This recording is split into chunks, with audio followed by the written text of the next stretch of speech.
ძვირფასო რადიოს ვენელები. სასამართლო ერთადერთი ორგანო არის, რომელიც მართლმსაჯულებას ახორციელებს. სამართლის ყველაზე დიდ დამხმარედ მიიჩნევს ბრალდებული, რომელიც თომის დარბაზში. თუ გაიზარდა მომხმარებელთა რიცხვი და სასამართლოსადმი მოქალაქეთა მომართვიანება. საქმეთა რაოდენობაც მოიმატა და მომხმარებელმაც საქმეთა ნაკადმა. ჟურნალისტის ყოფნა პროცესზე გაასმაგებული мотиваცია, რომ კარგად წარმოჩინდეს სასამართლო. სამართლის გადაწყვეტილებას ცდილობს საქართველოს სახელით. მაგისტრის სასამართლო შექმნა მნიშვნელოვანი ინოვაცია იყო. პირდაპირ ეთერში უბრუნდები. სასამართლოში წესრიგს უზრუნველყოფს საერთო სასამართლოს შესახებ ორგანოების კანონი, არსებობს შინაგანაწესი, თუ რა იქნება დარღვევა. ბათუმის საკალათო სასამართლოში უკვე რამდენიმე წელია ელექტრონული მართლმსაჯულება ხორციელდება. ეს არის უდიდესი კომფორტი. მოსამართლისგან 5 დედოვის სქესის წარმომადგენელი და 6 მამრობითი სქესის. ყველაზე დიდი შემფასებელი ეს არის საზოგადოება. ეხება ადგილზე მოსულ მოქალაქეებს, თავაზობ მაღალკვალიფიციური იურისტების მომსახურებას. ისმეთ გადაცემას მართლმსაჯულება. გამსხვილება მოხდა სასამართლოების სულ 24 გამსხვილებული სასამართლო არის საქართველოში. არის გაძევებას და დაჯერიმებას კომპლექსური განხორციელება და ძალიან შემცირდა. საზოგადოებამ ისწავლა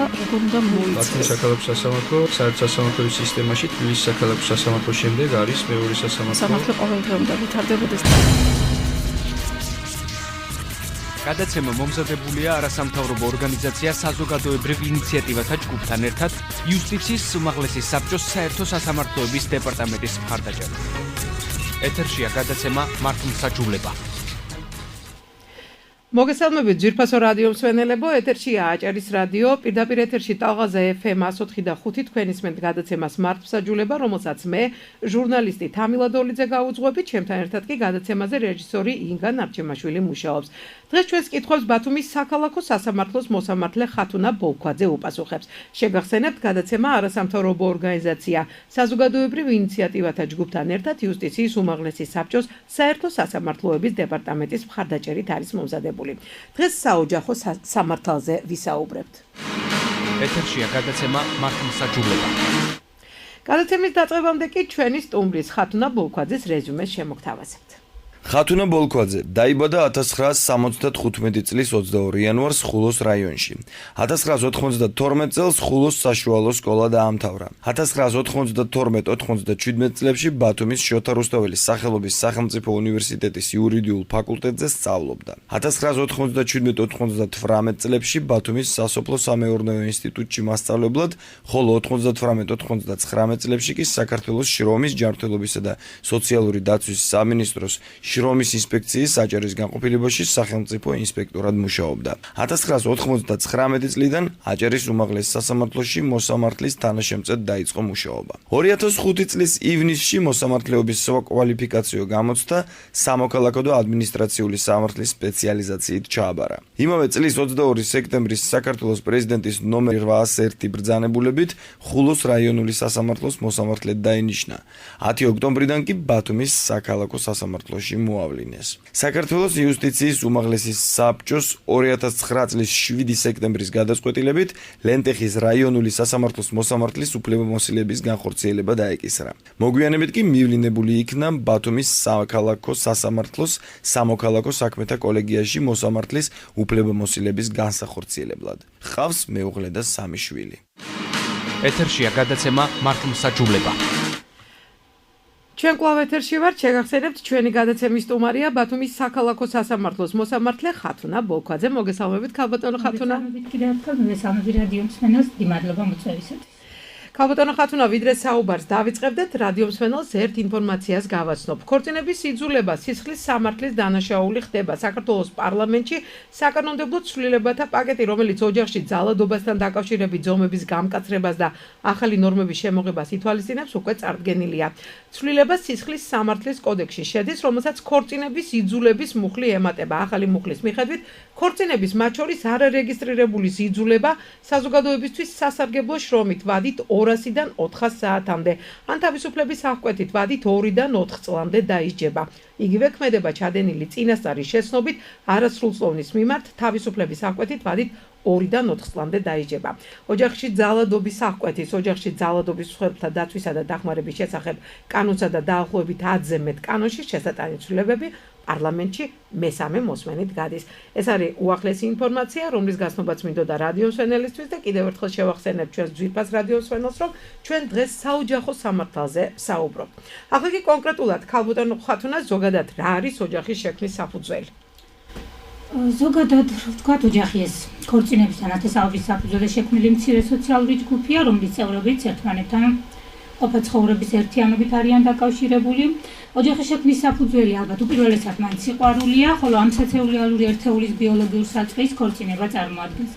შესაბამისად, ოჯახის შექმნის საფუძველი ეს არის ქორწინება, ხოლო ქორწინება არის ოჯახის შექმნის მიზნით ქალისა და მამაკაცის ნებაყოფლობითი კავშირი, რომელიც რეგისტრირებულია საქართველოს იუსტიციის სამინისტროს მმართველობის სფეროში მოქმედ სფეროში შემავალ საჯარო სამართლის იურიდიული პირის სახელმწიფო სერვისების განვითარების ტერიტორიულ სამსახურში. ამდენად მოქმედი კანონმდებლობის თანახმად მეუღლეთა უფლე ამოვალეობას მხოლოდ ისეთი ქორწინება წარმოშობს, რომელიც რეგისტრირებულია შესაბამის სამსახურებში.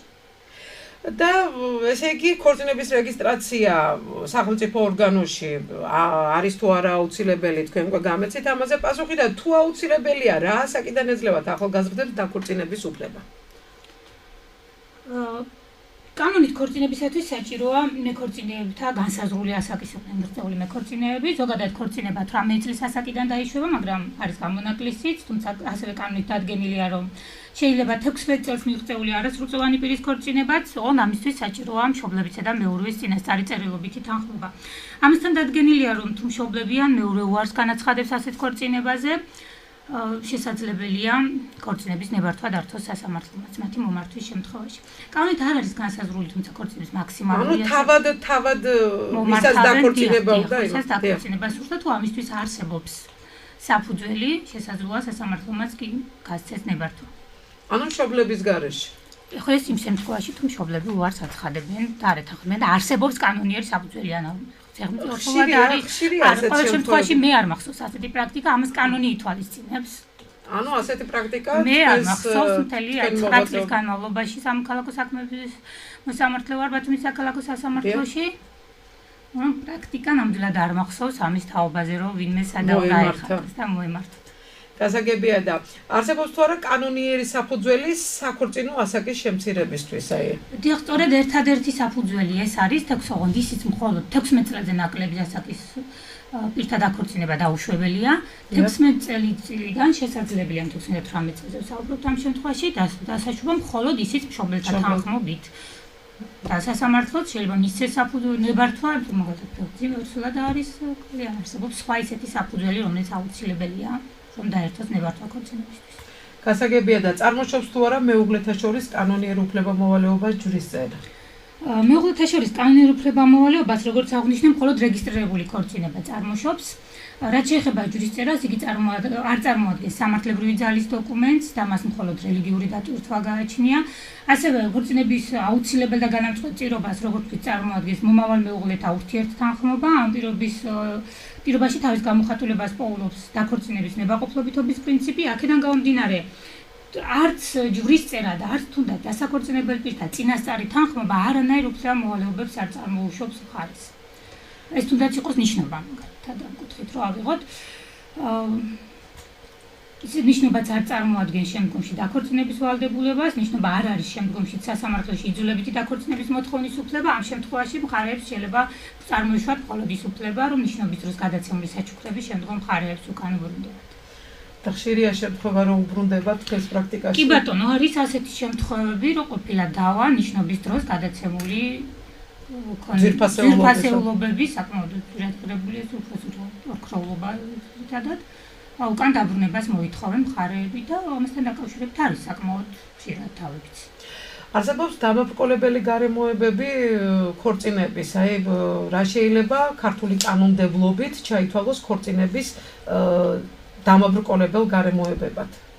კანონი ზუსტად განსაზღვრავს იმ გარემოს, ან კონკრეტულად არის მითითებული კანონში, თუ რა შეიძლება ჩაითვალოს ქორწინების დამაბრკოლებელ გარემოებად.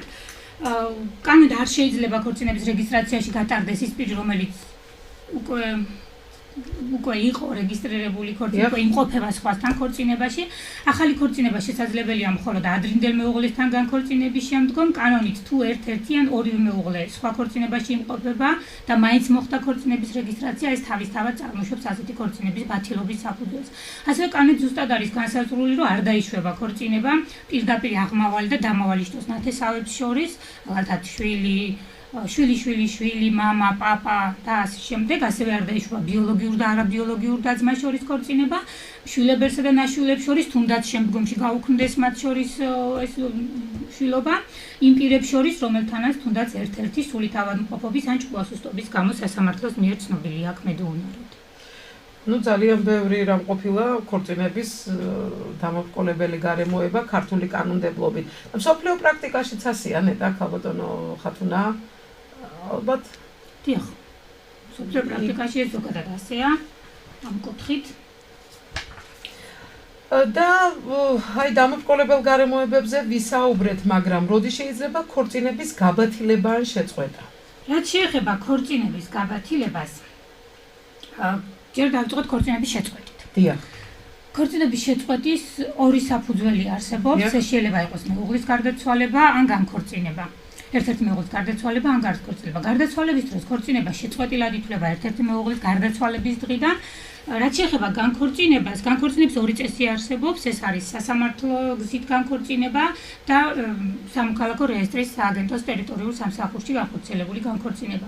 საქართველოს კანონმდებლობა არც იძულებით ქორწინებას ითვალისწინებს და არც იძულებით განქორწინებას არ ითვალისწინებს. და ვადასაც აძლევს მგონი მხარეებს. კი ბატონო, განქორწინებისათვის ერთ-ერთი მეუღლის სურვილიც კი საკმარისია იმისთვის, რომ დაიწყოს ამასთან დაკავშირებით საქმის წარმოება, განქორწინებასთან დაკავშირებით. მეუღლებს ნებისმიერ დროს შეუძლია მიმართონ განქორწინებისათვის.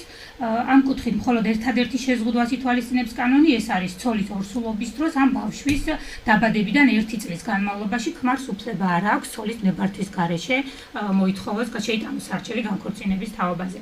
სხვა ნებისმიერ დროს, როგორც ცოლს, ისევე ქმარს, სრული უფლება აქვს მოითხოვოს განქორწინება.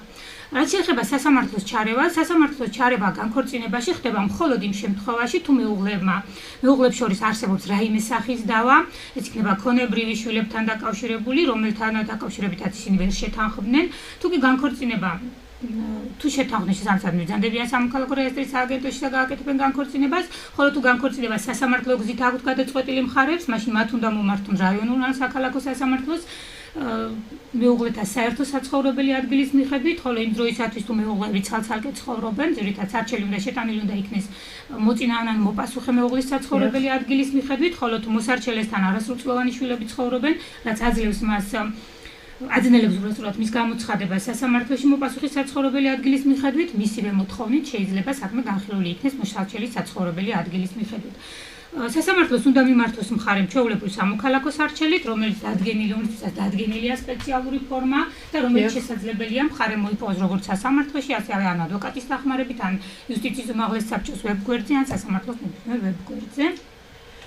სასამართლო რა თქმა უნდა საქმის შესრულის დროს პირველ რიგში იღებს ზომებს მეუღლეთა შესარიგებლად, მას უფლება აქვს გადადოს საქმის განხილვა, მეუღლებს შესარიგებლად ვადაც კი მიცეს, არა უმეტეს 6 თვის ვადა მიცეს შესარიგებლად, მაგრამ თუ საბოლოოდ სასამართლო დაადგენს, რომ მეუღლეთა ერთად ცხოვრება შეუძლებელია, მათი თანაცხოვრება და ოჯახის შენარჩუნება შეუძლებელია, მაშინ იგი იღებს გადაწყვეტილებას განქორწინების შესახებ.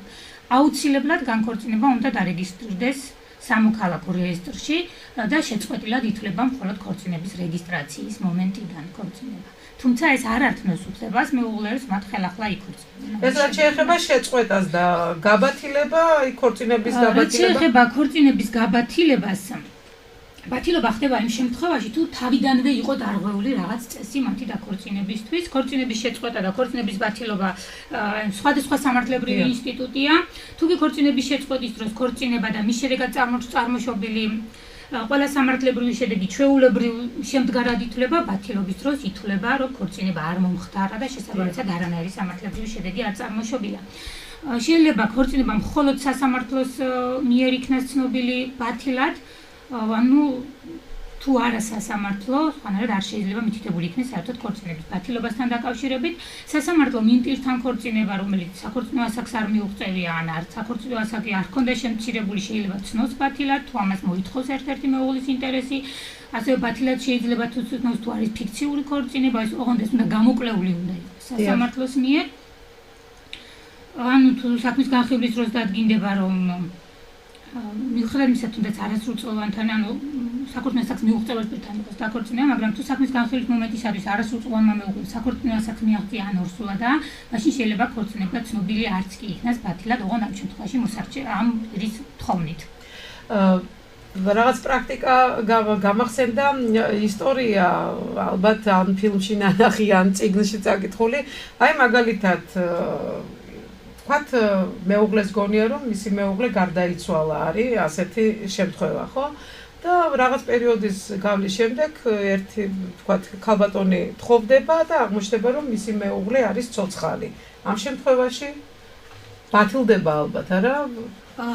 ამ შემთხვევაში კანონით დასაშვებია ზოგადად თუ გარდაცვალების შემთხვევაში წდება ქორწინება. ის თუ მეორედ ქორწინდება, მეორედ ვერ დაქორწინდება, თუ ამისთვის არ აღიღებს განქორწინების მოწმობა. შესაბამისად უნდა წარადგინოს გარდაცვალების მოწმობა. ან უგზო-უკლოდ დაკარგულად ამ ცნობის დამადასტურებელი დოკუმენტი იმისთვის, რომ მან ჩაითვალოს განქორწინება და ხელახლა იქნება. თუ ის შემდგომ აღმოჩნდება, შესაძლებელია აღდგეს ქორწინება, ოღონდ გარდა იმ შემთხვევისა, თუ ის უკვე ხელახლა დაქორწინებული არის. გასაგებია. თუ არ იყო დაქორწინებული, მაგრამ უბრალოდ განქორწინება გააკეთეს, შეუძლია მიმართონ და შემდგომ აღდგება ისე ჩვეულებრივი ქორწინება. და აი მივედით საკითხამდე, რომელიც ძალიან ბევრ რადიომსმენელს აინტერესებს, რა უნდა გააკეთოს წყვილმა ქორწინების რეგისტრაციისთვის, რა პროცედურები უნდა გაიაროს? ქორწინების რეგისტრაციისთვის ალბათ უნდა მიმართოს ადრე მაჩვენებლის ბიურო იყო და ხდება შემდეგნაირად, აქედან რომ ასე უფრო დავიწყოთ, ქორწინების მსურველი განცხადებით მიმართავს სამოქალაქო რეესტრის სააგენტოს ტერიტორიულ სამსახურს, სადაც უთითებენ დაქორწინების თარიღს. მოქმედი კანონის თანახმად დაქორწინება შეიძლება მოხდეს განცხადების მიღების დღესვეც კი, გარდა იმ შემთხვევისა, როცა აღნიშნული შეუძლებელია განცხადებათა სიმრავლის გამო, ისეთ განსაკუთრებულ გარემოებათა დროს კი, როგორიცაა მაგალითად ბავშვის დაბადება, ერთ-ერთი მხარის სიცოცხლისათვის რეალური საფრთხე და სხვა მსგავსი გარემოებები, ქორწინების რეგისტრაცია აუცილებლად უნდა გაფორმდეს განცხადების შეტანის დღესვე.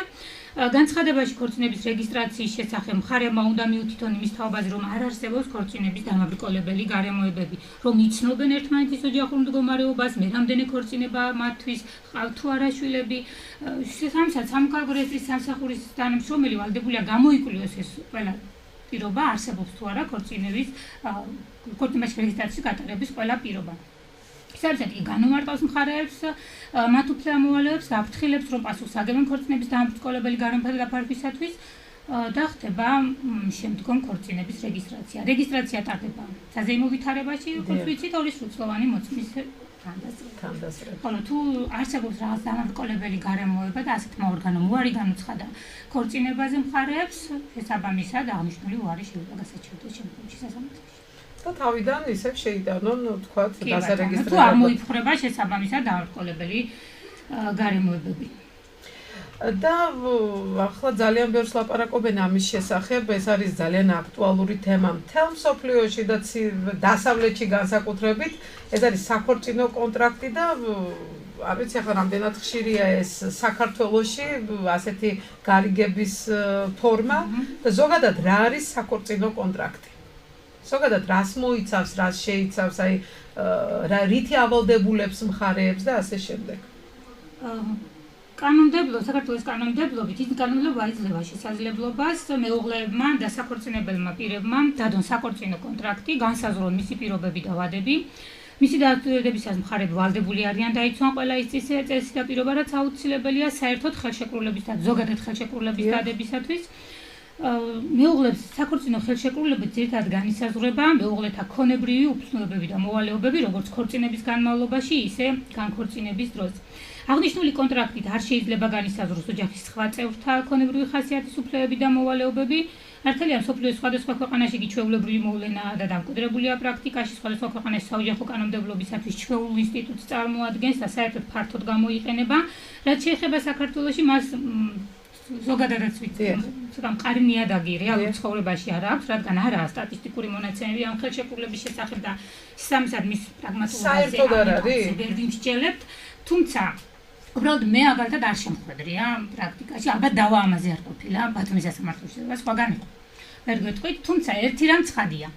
საქართველოში გაჩნდნენ მდიდარი ადამიანები, რომელთაც ქონებრივი მდგომარეობის სტაბილურობა მათთვის ზედმეტად მნიშვნელოვანია. მათ სურთ შეინარჩუნონ თავიდანთი ქონებრივი უფლებები, მემკვიდრეობით ან სხვა კანონიერი გზით მიღებულ ქონებაზე, მეწარმეები, რომელთაც აქვთ მსხვილი ბიზნესი, ან პირები, რომელთაც მაგალითად წინა ქორწინებაში რაღაც განიცადეს ქონებრივი დაკარგები და ცდილობენ რომ თავიანთი ქონებრივება დაიზღვიონ ხელახლა დაქორწინების დროს.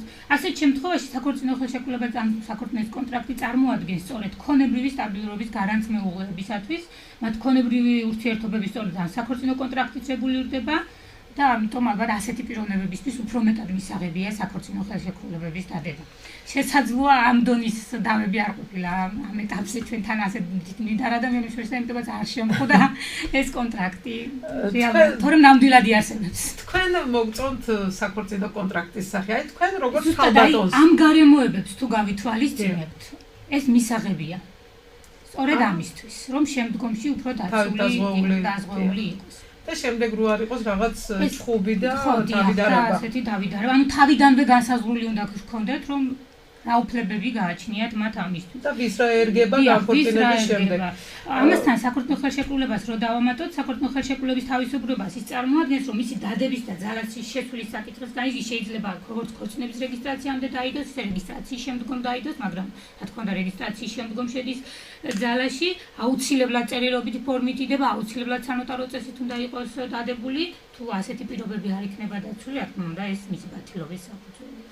მე მინდოდა დამეს ვაკითხვა სტატისტიკური მონაცემები თუ არსებობს თქვა ამ სახის გარიგებასთან დაკავშირებით და თურმე აქ არ არსებობს არანაირი სტატისტიკური მონაცემები და აი როგორ ფიქრობთ რატომ არ იყოს ვინც ამაზე მუშაობს ოფიციალურად ასეთ რამეს ნამდვილად ვერ გაგცნობთ და რატომ არ საგრეგებლოს თქვენი აზრით საზოგადოება აი ამ ინსტიტუტით გარიგების ამ ფორმით მე ჩემეული პასუხი მაქვს, ჩემი აზრით ქართული მენტალობა არ აძლევს. რა თქმა უნდა, ამას ქართული მენტალობაც არ აძლევს ამის საშუალებას, მაგრამ ალბათ ეს უფრო ისეთი პიროვნებებისთვის არის მისაღები, რომელიც წეღან ჩამოთვალე.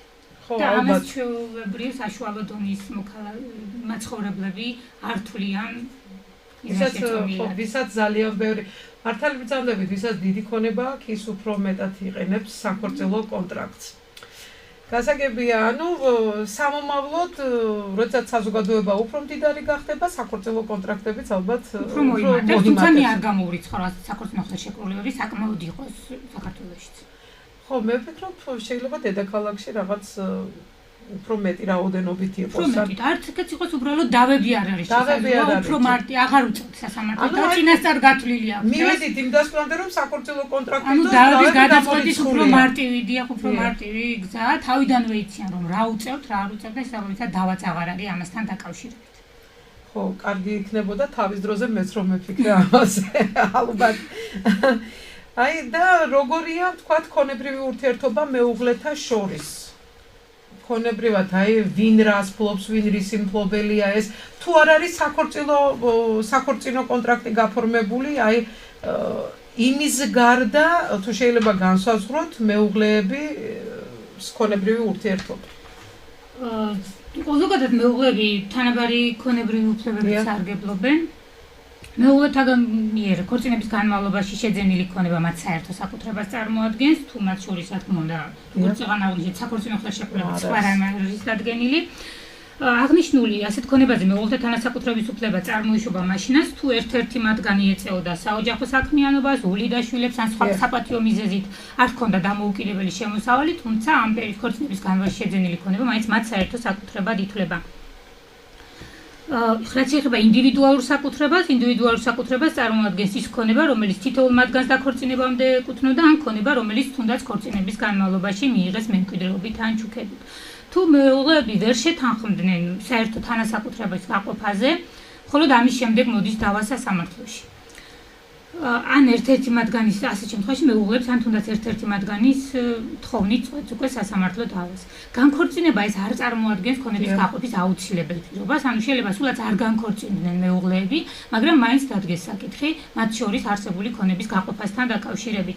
ეს შეიძლება გამოწვეული იყოს სხვადასხვა ფაქტორით, შეიძლება იყოს მაგალითად საქორწინო ურთიერთობის ფაქტობრივი შეწყვეტა, მხოლოდ იმისა, რომ არ სურთ ოფიციალურად განქორწინება ამ მხარეებს, ჩათვალონ, რომ ჭირდებათ ქონების გაყოფა ან ერთ-ერთი მეუღლის მთლიანგვენური დამოკიდებულება მაგალითად თანასაკუთრებაში არსებული ქონების მიმართ.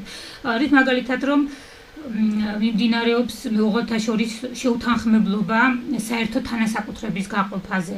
ერთ-ერთი მეუღლის საჭიროება მაგალითად დაეხმაროს პირველი ქორწინებიდან არსებულ შვილებს ან მოხუც მშობლებს, მაგრამ მეორე მეუღლე ამას ხელს უშლის, ამიტომ თავიდანვე ქორწინების განმავლობაში ითხოვენ ქორწინების გაყოფას.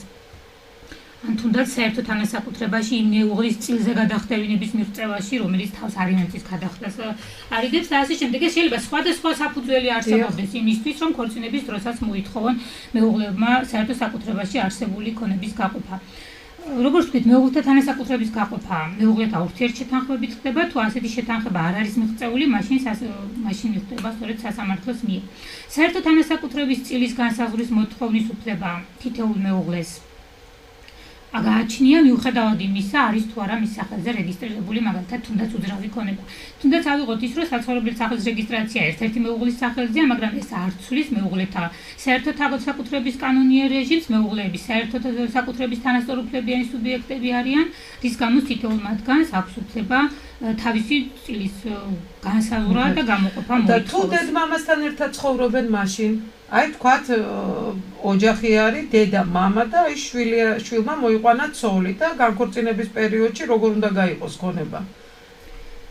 ეს ეხება მეუღლეთა ერთად ცხოვრების განმავლობაში მეუღლეთა მიერ შეძენილ მხოლოდ მეუღლეთა მიერ შეძენილ. ანუ მშობლის ბინაზე მეუღლეს პრეტენზია არც კი უნდა ქონდეს. მეუღლეს ასე გამოდის პრეტენზია არ უნდა ქონდეს, მაგრამ ზოგადად ვამბობთ, რომ თანასაკუთრებაში მეუღლეთა წილი თანასწორია, მაგრამ ამისგან არის გამონაკლისი, აი რადგან შვილები ვახსენეთ, შეიძლება სასამართლომ გადაუხვიოს მეუღლეთა წილის თანაბრობის საწყის არასრულწლოვანი შვილების ინტერესების ან ერთ-ერთი მეუღლის ყურადსაღები ინტერესების გათვალისწინებით. კერძოდ ერთ-ერთი მეუღლის წილი შეიძლება გადიდდეს იმის გათვალისწინებით, რომ მასთან ცხოვრობენ არასრულწლოვანი შვილები, ან ის შრომის უნარო, ან მეორე მეუღლე ბავშვად საერთო ქონების ხარჯზე რაღაც ინტერესები, ოჯახის ინტერესების საზიანოდ მოქმედებდა. რა მაინტერესებს ეცეთ ქალბატონო ხათუნა, აი განქორწინებაზე ვსაუბრობთ, ქონებრივ ურთიერთობებზე და სასამართლო დავებზე ამასთან დაკავშირებით და აი ვთქვათ, განცხადება უფრო მეტად ქალებს შემოაქვთ თქვენთან თუ მამაკაცებს? აი ამ კუთხით არის საინტერესო. ვერ ვიტყვი, რომ ამ კუთხით რაიმე განსხვავებული მიდგომა აქვს და განსხვავებული ჩავთვლით თანაბრად. ყოველ შემთხვევაში ამ კუთხით რომ რაიმე განსაკუთრებული ყოფილიყოს და ყურადღება მიექცი არ შეიძლება ვერ ჩავთვლით, იმიტომ რომ საკმაოდ რომ მამაკაცებს შემოაქვს, არის რომ ქალებს შემოაქვს და ანუ გენდერულად ვთვლი რომ თანასწორია, ყველა თანაბრად იცავს მის უფლებას. და ყველაზე ისეთ საკითხთან მივედით, აი ალიმენტის გადახდის, აი მეუღლეთა ურთიერთჩენის. თქვენ ამბობთ, რომ არის მხარე, რომელიც მუშაობს, თქვათ მეუღლე და მეორე, რომელიც ბავშვებს უვლის. თქვათ ისინი გაშორდნენ ერთმანეთს. შეუძლია ერთმა მხარემ მოთხოვოს მეორე მხარეს ალიმენტი. როგორ განისაზღვრება? ქონებაზე ვისაუბროთ და რაც შეეხება ურთიერთჩენის მოვალეობას. ზოგადად მალდებული არიან მეუღლეები, რომ დაეხმარონ ერთმანეთს, ასეთ დახმარებაზე უარის მიღების, ან სარჩოს მიცემაზე უარის შემთხვევაში ეს საკითხიც მოდის სასამართლომდე. სარჩოს მიღების უფლება კი კანონით აქვს შრომის უნარო მეუღლეს, რომელიც მატერიალურ დახმარებას საჭიროებს და ქალს ორსულობის პერიოდში და ბავშვის დაბადებიდან 3 წლის განმავლობაში. ეს ორი შემთხვევაა, როდესაც შეუძლია მოითხოვოს სარჩო ერთ-ერთმა მეუღლემ. სარჩოს ოდენობა ყოველთვიური გადასახდელი ფულადი თანხის ოდენობით განისაზღვრება და ეს დამოკიდებულია კონკრეტულ საქმეში, კონკრეტულ მეუღლეთა მატერიალური და ოჯახური მდგომარეობის გათვალისწინებით. მათ შემოსავალზე ზოგადად მათ ანუ ეს გამოკვლევის დროს თუ როგორ დადგინდება. ერთ-ერთი მეუღლის მატერიალური ან ოჯახური მდგომარეობის შეცვლის შემთხვევაში თითოეულ მეუღლეს შემდგომაც აქვს უფლება მიმართოს და მოითხოვოს სასამართლოს და მოითხოვოს სარჩოს ოდენობის შეცვლა, გაზრდა ან შემცირება შესაბამისად თუ რაიმე ამასთან დაკავშირებით შეიცვალა. აღნიშნული სარჩოს მიღების უფლება ისპობა იმ შემთხვევაში თუ აღარ არსებობს სარჩოს მიღების საფუძველი, ანუ ეს ორი შემთხვევა თუ გამოირიცხება, ან თუ სარჩოს მიღები მეუღლე ხელახლა დაქორწინდება. რაც შეეხება ამ კუთხით სარჩოს. რადიოს მსმენელებს მინდა შევახსენო, რომ თქვენ პირდაპირ ეთერში ისმენდით გადაცემას მართლმსაჯულება და დღეს ჩვენს კითხვებს ბათუმის საქალაქო სასამართლოს მოსამართლე ხათუნა ბოლქვაძე პასუხობდა.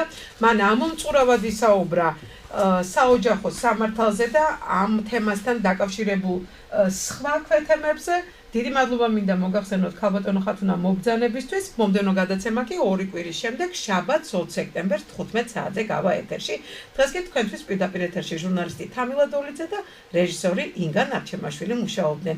გადაცემა არასამთავრობო ორგანიზაცია საზოგადოებრივ ინიციატივათა ჯგუფთან ერთად იუსტიციის უმაღლესი საბჭოს საერთო სასამართლოების დეპარტამენტის მხარდაჭერით არის მომზადებული. ნახვამდის. ნახვამდის მადლობთ. საქართველოს კონსტიტუციაში სასამართლო სისტემის საკითხებზე ცვლილება შევიდა. საქართველოში მოსამართლეები უბადოდ უნდა დაინიშნოს. სასამართლოებს უფრო მეტი გამამართლებელი განაჩენი გამოაქვთ. საზოგადოებამ უნდა გაიგოს რა არის ნაფიც მსაჯულთა სასამართლო. ჟურნალისტების ჩართულობა მხარეების პროფესიონალიზმის დახვეწას ხელი შეუწყო. გადაცემა მომზადებულია არასამთავრობო ორგანიზაცია საზოგადოებრივ ინიციატივათა ჯგუფთან ერთად იუსტიციის უმაღლესი საბჭოს საერთო სასამართლოების დეპარტამენტის მხარდაჭერით.